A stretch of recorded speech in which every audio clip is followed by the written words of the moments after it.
Gesha Village Natural, Typica Mejorado Carbonic Maceration, Gesha White Honey, Ethiopia Washed, Gesha Green Tip Washed Anaerobic 72 hours. What the frick does all this mean? It would be really helpful if we had someone that was, an expert in this field. So, sometimes I can do a little bit of magic, so we'll see if this happens. I'm going to throw this box in the air, and hopefully someone will appear. Let's do this. Oh my God, look at that! We've got Christopher Feran here, who is the owner of Aviary. So in today's video, we're gonna do some fun stuff. We're gonna talk about post-harvest processing. This has been the #1 requested video once I had this legend on camera with me. So to give you a brief introduction of Chris, he runs Aviary, which is a roastery that he started about a year and a half ago, where it's largely subscription-based, and he's able to do some really important things in his sourcing of coffee in order to make these coffees available. He is a consultant. His labor is contracted out by roasteries and the like to go and consult, buy green coffee, help maintain their blend components. He has an incredible blog, which I'll link below, where he does some incredible things. If you're into home roasting, for instance, he has loads of blogs on sample roasters. He's in the same way that I obsess over grinders. His obsession is sample roasters, and I'm not sure anyone in the world knows more than he does about it. In addition to that, he takes data from all the green coffee samples he cups, from the UV, the electroconductivity, the moisture content, the density, the screen sizing of it. It's quite impressive, and there are a few people out there with the knowledge set he has, so I'm excited to bring him on today. Welcome, Chris. Thank you. We know that there's anaerobic, which is a big buzzword, but that can mean a million different things. Yeah. And it has different contexts. We know the terms like lactic and acetic. We know carbonic maceration. So if there was an intuitive way to kind of go through what each of these processes do and how they relate, and then most importantly, how it affects cut profile, if there's like a specific way you would want to kind of teach about that, I think we'd all love that. Yeah, I think classically we would take the taxonomy and the decision tree would start with, what are you going to do with the cherry? Mm-hmm. And so we would say either we pulp it or we don't pulp it. Okay. And so dry and wet is how we look at it. And now, of course, we can do things with the cherry before, which that didn't used to happen. It used to be a standard that coffee, once it was picked, it had to be processed within 24 hours. Okay, so and when he's saying pulped, by the way, for people who don't know, that's literally popping the seed out of the flesh. So we have a coffee cherry, and literally pulping it is pushing out of that, and doing that is wet.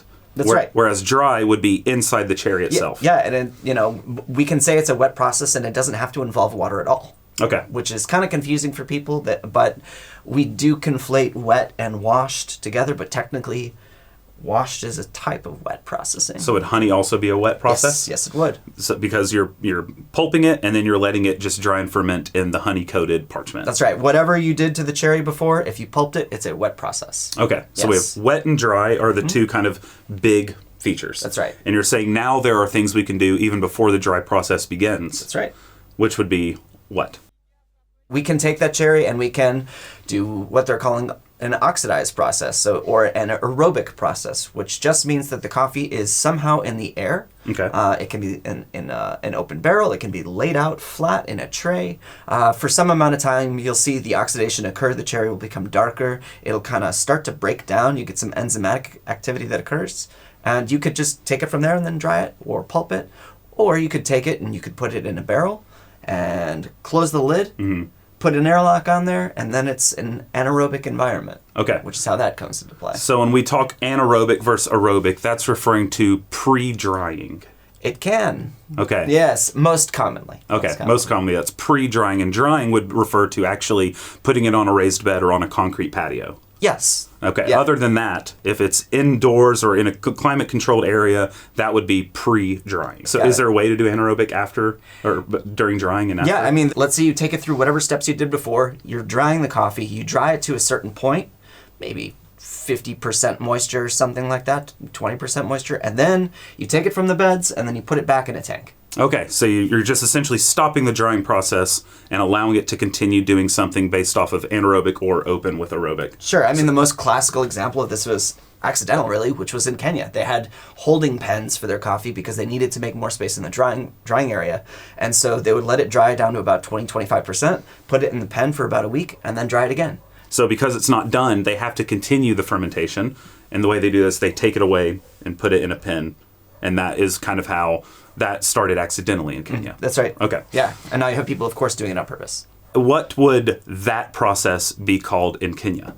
Washed. So that's just the typical washed in Kenya. That's right. So when we hear Kenya washed being practiced elsewhere, what that largely means is... What most people mean is that it undergoes 2 stages of fermentation before it's washed and dried. Okay. So you'll have an initial fermentation, which is usually submerged. The coffee will be washed. Okay. And then it'll be submerged again. However, when people call it Kenya washed, They're referring to the fermentation. They're referring to the fermentation, which is a double fermentation. Yes.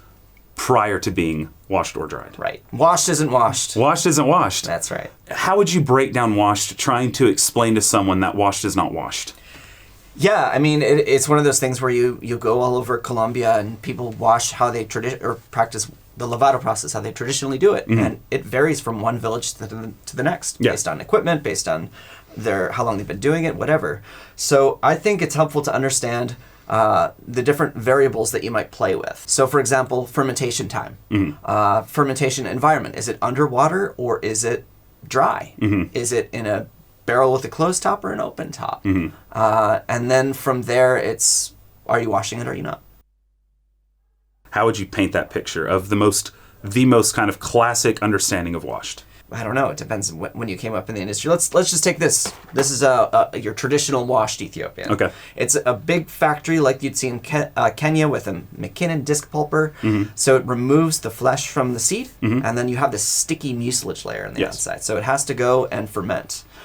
So once you rub it together and the mucilage starts to rub off, it sounds like gravel, then you wash the coffee. It'll take some amount of time depending on how warm it is. It could be anywhere from 12 hours if you're somewhere hot like El Salvador to 48 hours if you're somewhere cooler. And where's that mucilage covered coffee sitting as it's drying out? As it's fermenting? Fermenting, yeah. So typically it would be in large concrete tanks. Sometimes they're tiled, but they're just open like swimming pools. And it's just dry. There's no water in it. In Ethiopia, yes, there is. Okay, they put water in it. Yeah, Burundi, no. Ethiopia, yes. Kenya, yes. Yeah, every country has its own sort of. So would that be considered washing the parchment or washing the seeds themselves, or is the washing happening afterwards whenever they're cleaning it up? The washing happens over the seeds, and the idea is to separate that mucilage from the seed. In Burundi, where you say it's dry, if the washing comes after it's in the tiled tub or they actually then add water. They add water into the tub, and then they let it release. Yep. Okay. Yeah, agitate with a paddle. Agitate with a paddle, then let it release, and that's the washing. So it's a much quicker washing than in Kenya, which is submerged in water. Yes. Would that be considered anaerobic since it's underwater? Technically, no, because there is available oxygen. Okay. Yeah. So, and all of the seeds there are fully submerged. Yes. Okay. Whereas Burundi, fully dry until the very end when they're ready to wash it out. Yeah, and then they'll add water. And then they'll add water. How does that differ from wash processes throughout like Central South America? A lot of them are modeled after those same style factories. So you'll see many of these processes in Guatemala and El Salvador, places like that. But Colombia and Panama and places that are doing these really innovative methods, they can flip the script entirely. Okay. So you'll see intentional holding of cherry to create a different cup profile or change something about the process. You'll see honey processes where they didn't exist before. And it really just depends on the scale of the producer and the equipment that they're working with. I remember once I had a washed Ethiopia and I was like, this is not a washed coffee, this is friggin' natural. But as we now know, washed does not mean just pulped, put in, washed off, done. It could be fermented for 108 hours. Yeah. And it's still washed if it was pulped and then washed after. Right? Yeah, and maybe if you had 1,000 smallholders bringing cherry to a collection station, maybe it rained the day before, so the cherry oxidized. No, that's a great point. What you have noticed that kind of onset this trend of varying processes and kind of where you see its roots taking place or where they took place. Yeah, I mean, classically we always talked about washed and natural, right? And then honey process became in vogue about 10 years ago, I would say. They've been around longer than that. But I think that what is happening in the industry is that a lot of newer coffee drinkers, newer baristas are chasing that sort of aha moment that we probably had with like a big blueberry natural, right? Yeah. And so as those have gone out of vogue or become less available, we're starting to see all of these new novel techniques which produce novel cups. I know I read in a research paper some 6-7 years ago that 60% of the cup quality is related directly to processing. Is this something that you have also kind of noticed in your experience? I don't know. I think it's a really tough thing to ascribe a certain percentage to. It's almost gestalt in a way. Sure. Like, the variety has a huge impact on the cup. And there's a reason that we love geisha or whatever. And then, of course, processing can have a very transformative impact. And then we polish it in the roast. Okay. Before we got to the more experimental things now, we got into red, yellow, black honey. And I was always told that it was leaving a certain amount of mucilage intact. Right. But it never made sense to me how you could do that. Yeah. So what is the deal with black, yellow, red honey? So if you think about a disc pulper, like burrs, right? You have two discs. In this case, you got it spinning, and you can adjust the distance. And so when you adjust the distance, you're removing a certain amount of mucilage, or you're just removing that cherry skin. And so how it rubs and that friction will determine if you left 20%, 10%, 80% of the mucilage. So it's essentially a rough guesstimate. Yeah. And so there are going to be, there will be blacks, even if it's a red honey, and there's going to be yellows, even if it's a black honey. Yes. Because it's not it's even more guesswork because cherries are at different sizes. Yes, they are. So if you have an aperture that all of them have to fit in, and some are this big, some are this big, it's Correct. essentially just honey. That's right. So it's almost like a moot point to call it black or yellow or red. You can somewhat control it. Okay. Yeah. So a lot of the time when people are beginning to play with honeys, the first one will be a black honey. And it's just because they haven't figured out how to adjust it yet. Okay, that makes sense. Where has been the most, I guess, innovation you've seen in processing in recent years that don't yet include adding other things into the process like cofermentation or infusion? Where do you see kind of the most innovation within this? Where in the world, or where in conceptually? Conceptually. Yeah. I think temperature control is definitely one of the variables that people now understand, that you can modulate the microbial population in your fermentation. Okay. Just through temperature control. So, and it's important to control microbial fermentation because the bacteria that's produced will directly affect the fermentation, which directly affects the flavor. Yeah, and do you want bacteria or do you want yeast? Both of them will affect completely different fermentation onto the coffee itself. Yeah, you mentioned lactic and acetic. So those are two different families of bacteria. One produces lactic acid bacteria, lactic acid. One produces acetic acid. Sure.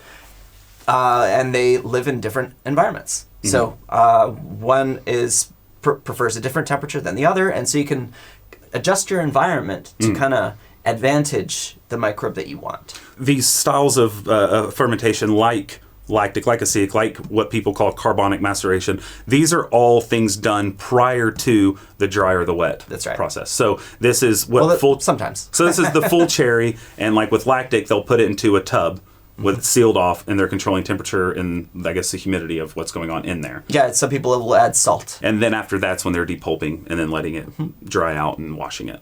Okay. Yeah. Yeah. You can also do it during the after the pulping phase. Okay. So that's becoming increasingly common with washed coffees, is to, after you pulp, hold it in an anaerobic environment for some amount of time. And so would that be considered washed then anaerobic, or washed anaerobic, or? We don't really have a good way to describe this. Okay. That's the problem. We have this right here, which is a washed anaerobic 72 hours. So we have some context that there was 72 hours of fermentation. Okay. We don't know when that anaerobic stage occurred. It could have been as cherry, it could have been in pulping. It's very difficult and imprecise to use language to talk about these things. This is either anaerobic cherries in a barrel, or it's anaerobic mucilage covered parchment or seeds that has been covered anaerobically. Or both. How would that work? 36 plus 36 is 72. Yeah, that's fair. Yeah. So usually, it would just be... Usually when they're referring to an hour number, though, they're referring to one of the stages. So nonstop, yeah. Wet can be anything that is pulped first, and then we have the processing going on, whereas dry is referring to pre-pulping. Dried and cherry. Fermentation, although it does refer to the whole processing in general, is typically mostly focused on... either the cherry or the pulp. Either the cherry or the pulp, so the wet or the dry. Honeys are technically wet, even though we're still drying it out on a patio. Washed are wet as well, so wet doesn't necessarily mean washed. Now when it comes to anaerobic or aerobic, this can happen pre or post pulping. That's right. It can happen in a barrel with it full cherry, or it can be taken away from the post pulp facility and re-put into some sort of barrel. Yes. Okay. Hit that like and subscribe if you enjoy the content, if you enjoy what we're doing, and give a big like and a shout out to Christopher down below. We got to talk about floaters real quick. There are ways during the processing that you can improve the potential outcome of the cup, and that would be floaters. Go ahead. Give us what are floaters. Yeah, so when the cherry comes in, essentially you just put it in water, and the ones that are less dense, which could be malformed or rotten, they float to the top, so you can skim them. You can do the same thing in parchment too. Okay, and how can you optimize this easy technique of just looking and getting rid of floaters throughout the process? Using water is super helpful, not only for moving the material around, but because the stuff that's less dense floats. So float in cherry, then after pulping, float in parchment, or mucilage, whatever. Yep. And then you can continue to sort through the entire process. So there are ways to do a few different areas of quality improvement just based off of a simple floating test. That's right. Well, and if you're adding water to the parchment coffee, it's going to even out the entire lot. So it's going to redistribute all the molecules that are you created in the cherry. So rather than having one bean is like this, one bean is like this one, it all evens And out. they can do that pretty quickly? Pretty quickly, yeah. In about, Interesting. My studies have shown 16 to 18 hours. And would that be considered part of the fermentation, like here on 72 hour, or would that just be considered part of the washing process? Well, this is so specific as to be very vague, so I'm not sure. Okay. But would you normally count those 18 hours in your fermentation tally? I would, yes. You would, yes. Okay. So if this wasn't including it, you would do 90 hours or something. Yes. Do need to use some water, which has water waste potential. Sure, But but the coffee that is removed gets sold to the local market or whatever. So that's a valuable good too. That's absolutely right. And then also, you've written about wash processes on your blog, talking about potential waste and Yes. potential sustainability. So if you're interested in that, because there are lots of fears of washed coffees being need to made obsolete due to the amount of water that's used, check out his blog. He talks a lot about that. Whenever we are looking into this, and you said it's more increasingly happening that people do anaerobic maybe post-pulping, is there a difference in like cleanliness? I hate using that term, but cleanliness if you were to do an anaerobic or some sort of processing in cherry versus post-pulping? It depends on your level of control. If there are some heuristics, you can say that, okay, if there is a long cherry fermentation, it is likely to produce a heavier cup with more fruit tones that can be somewhat boozy if it's not controlled. And that's in the actual flesh? Yes, Yeah. in the cherry. When you do it after pulping, what it does is it can encourage lactic acid bacteria, so it can create more brightness. Okay. So there's less unpredictability post-pulping? Yes. Yes. I mean, the entire idea of pulping coffee was to reduce risk. Okay. It lets us dry faster, and it reduces the amount of a ferment defect that we used to encounter. How would you describe a ferment defect? Oh, booze, funk, can be slightly phenolic. Okay. Yeah. And how does that typically occur? Just from excessive moisture over time and allowing too much bacterial or Yes. yeast growth? Yeah. I mean, it's controlled rot, right? Yeah. Fermentation. And so Sure. we're getting the ones that produce off flavor compounds Okay. rather than the ones that we want. Moving over to the buzzword carbonic maceration. Describe that in wine, Yeah. and then how it has been borrowed into coffee and what it actually means. Yeah, so it's this idea that it's very popular in Beaujolais, where they take the whole grape and they ferment the grape intact rather than crushing it for some amount of time. Okay. I think it's 2 days. I'm not a winemaker. Yeah. But that idea has been adopted and brought into coffee. It was very famously popularized by Sasha Sesek for his WBC routine. And it's the same idea of taking the cherry and putting it in a container, flushing that headspace with carbon dioxide, Okay. and then fermenting it in that environment as a whole cherry. So what does flushing with carbon dioxide do? It will, in theory, expel all of your oxygen, and so it will help you select only those microbes that you want. And that will eliminate a lot of yeast. It will eliminate a lot of acetic acid bacteria. Okay. It seems to be a pretty simple trend to follow is we either are doing the intense fermentation pre-pulping and then it just goes through a washed, or it's doing it post-pulping and then it goes through a washed. Yeah. And that's pretty much how the processing is working. It's just the variables are changed based off of the temperature, humidity, the microbes you're wanting to grow, and the specific fermentation you're wanting to be occurred. And then I guess the amount of control over that is largely dependent on your capability to foresee the changes that will be occurring. And so with full cherry, it's harder to foresee those changes. Post pulping, it's much easier to see the changes because there's a lot less deviations. Yeah. Okay. That's right. Cool. What I would love to hear you talk about is the newest fad in processing. Co-fermentation, infused coffees, and then we can also maybe start with like yeast manipulation, because that does a ton, and a lot of people who are accused of co-fermentation will say, no, it's yeast manipulation. So if you can maybe start with that, what that actually means. You have, like I've talked about, you have two dominant types of microbes that are present in a fermentation. You've got bacteria and you've got yeast. And just as a shorthand, bacteria are the ones that produce acidity and yeast are the ones that produce aromas. The types of aromas that we talk about are called esters. We can select different types of yeast that will produce these different types of esters and intentionally inoculate a coffee fermentation to produce those sensory aromatics. Okay. And those can be commercial yeasts, which you buy from a wine distributor or whatever, or you can culture them and do a musto.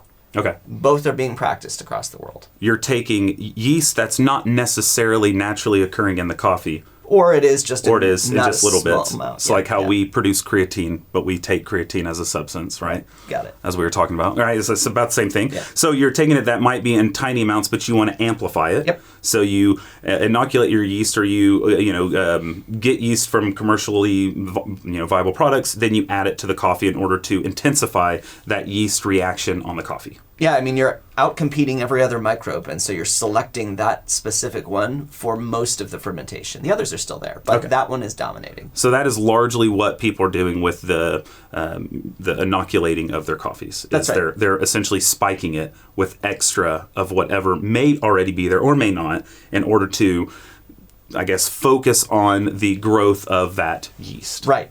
Which will in turn give a big change to the cut profile as regards esters. Yeah, and some of the more sophisticated uses of this will do what's called sequential inoculation. So you'll have either nothing at the start to allow native microbes to come in, and then you finish with pitching the yeast, or you'll do 2 or 3 in sequence. This, though, is kind of like the most, I guess, innocuous of the spiking coffees. Right. So the next would be something like infusion. Yeah, right? I would say yeast is at this point not controversial because it exists naturally in fermentation. You're just kind of increasing the dose. Yeah, and before we get to infusion, I would say let's talk about coferments, because you can have a similar phenomena where you add, for example, pineapple to a fermentation tank, and the coffee may or may not end up tasting like the thing that you put it with, because you're doing two things. Yes, you're introducing those fruits, and those aromatics may transfer somewhat, but you're also introducing a different population of yeast and sugar and acidity. So you're almost priming the pump for that fermentation. Okay. So that happens a lot with coferments, but there are some specific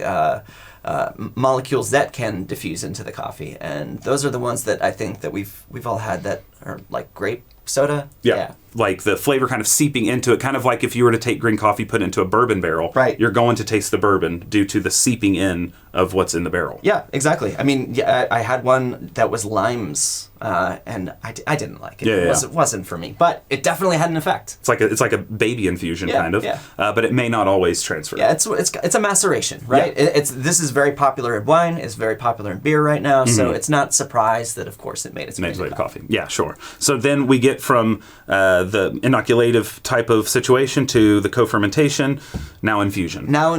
Yeah, and there are some folks like Sebastian. This one's not an infusion, but he does intentionally produce infused coffees. I had a watermelon infusion from him. Okay. Which is really, really fascinating. So it's food grade flavor oils that they add to dried coffee, or to coffee as it's drying. Okay. And then it preserves those flavors, and so essentially the oils seep into the seed, and then it just preserves it as an external property inside the seed that's not affecting necessarily the chemistry of the seed, but it's there as a byproduct. Right. So when you roast it, it's there just as much as the properties that were fermented into the coffee during its exterior fermentation process. Or even more so. Even more so. Yes. Okay. Some of them are very intense, and that's the reason that they're popular. Let's say it's a washed infusion. So they would do their normal pulp, They'll do like 72 hours in a tank. They add the water, they wash it however it is, wherever it's at. So they do the full washing. And then when it's drying, that's when they'll add oil? Most commonly, yeah, during the drying. And they could even do it just scenting it. Like I've seen lemongrass under drying beds, for example, or bergamot peel, things like that. Okay, and so that would be infusion. That's not co-fermentation. Correct. There wouldn't be any fermentation going on between the bergamot and the... Ideally not, no.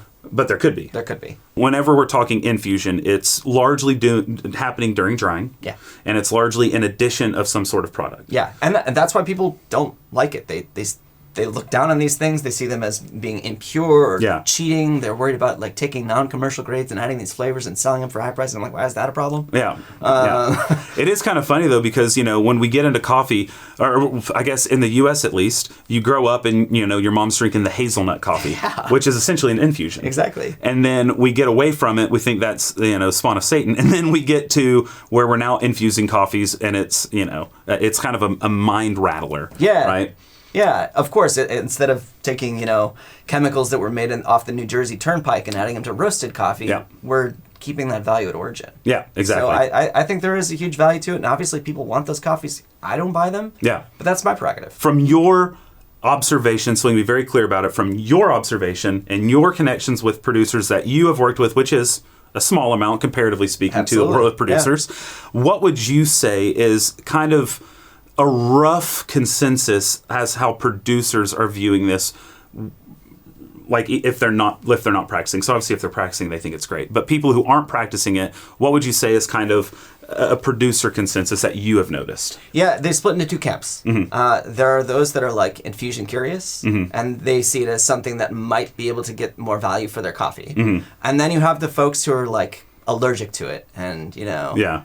They wear the sticker and they have their little brigade. So, yeah, sure. Yeah, it's really stratified into two camps. I'm curious what your thought is on if potentially the market begins demanding this and producers feel a pressure, but they're not equipped to be able to respond to that pressure.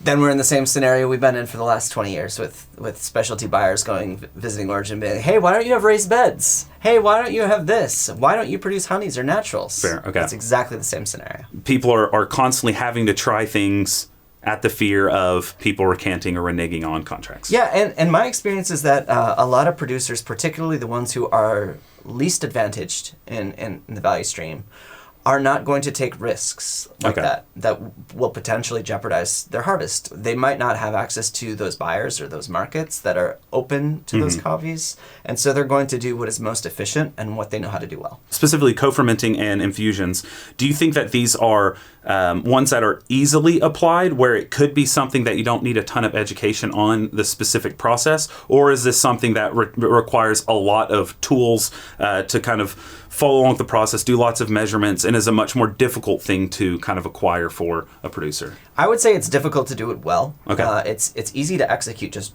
crudely. Yeah. And my biggest concern is the purity and food safety of any additives. Yeah. And again, that's where transparency is a really, really helpful tool. Yeah. You know, people who buy these coffees don't care that they're infused. Yeah. They just want to make sure it's safe. Exactly. No, that makes sense. Obviously, we couldn't hit every single process. No, we couldn't do like a double washed and, anaerobic, unanaerobic, aerobic, carbonic, whatever. But the idea with the video is to hopefully equip you a little bit better to understand what you're looking at on a bag. If it says melon co-ferment, we know that during the fermentation, melons were added. Right. And so it's literally co-fermenting alongside the melon. So there is potentially a diffusion of some of the melon characteristics on the bean, but largely it's a coexisting of the two fermentations going on. And then whatever happens is still, I guess, being understood.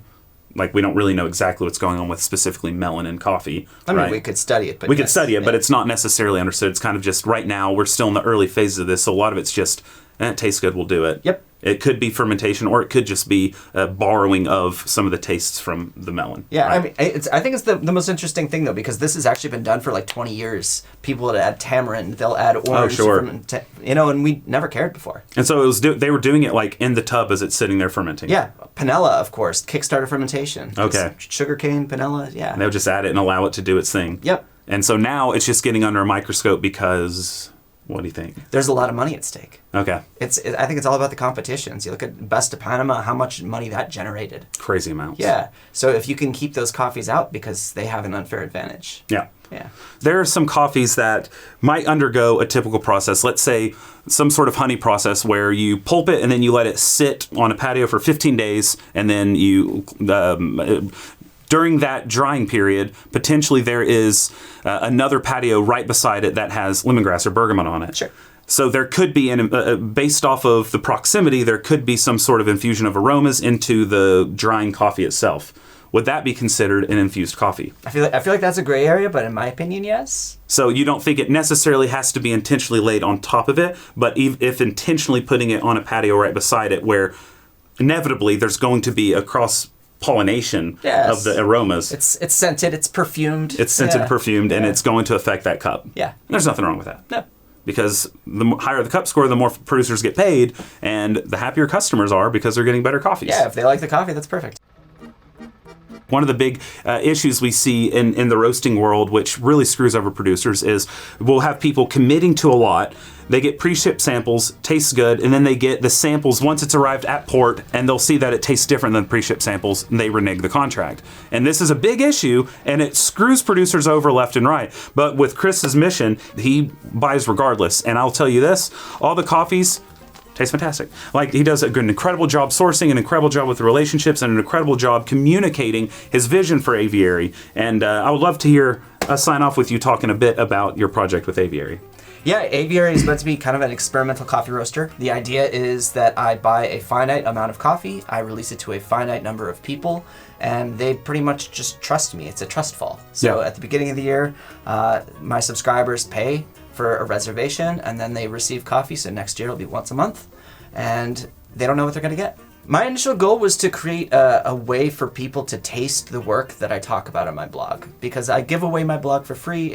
I don't monetize it, and I don't intend to. Yeah. But it is expensive. Of course. To maintain. The travel that I do is expensive, and so I needed some way to subsidize that, and I think show, don't tell. Yeah. So that makes sense. Yeah, and so Aviary is my way to show that work. That's incredible. Well, if you're interested in that, there's also a link to his website down below. Check out his blog, some of the best free education, some of the best education in general, but it just so happens to be free on a slew of different topics. Check out Aviary, check out the work he's done, worked with many people that you're probably already drinking coffee he's sourced. So thank you very much, Chris, for coming through and teaching us about post-harvest processing. Is there anything you want to leave the group with? Just because you don't like a coffee doesn't mean it's bad. That's actually a fantastic thing to end on, and it doesn't stop us from doing the thing we love most, which is brewing something tasty, which I hope you'll do today. So thanks very much for watching. Cheers.